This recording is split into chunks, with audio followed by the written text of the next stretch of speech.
From toppling trees to paddleboarding accidents to destructive fires, Colorado is no stranger to strong winds and the destruction that they can bring.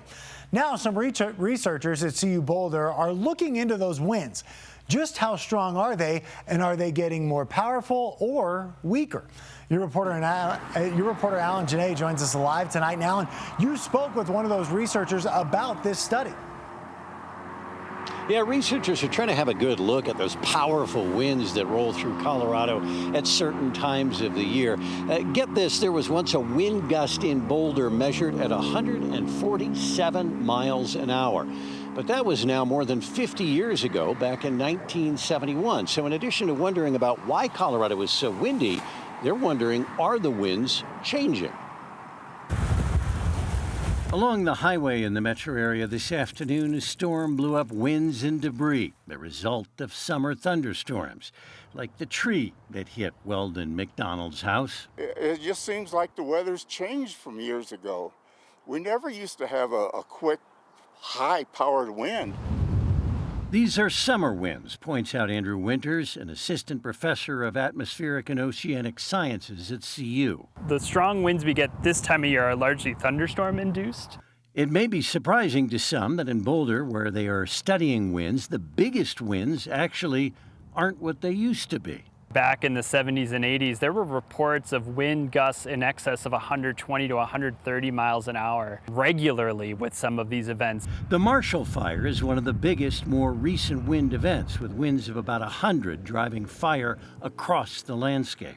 Typically, it's rare now for us to exceed 100 miles an hour in the strongest winds in some of the windstorms we see here in Boulder. Maybe trees and buildings slow them. It hits those buildings, those more mature trees, and it takes a little bit of force out of them by the time it hits the instrumentation. The strongest winds start in the fall and run through about April.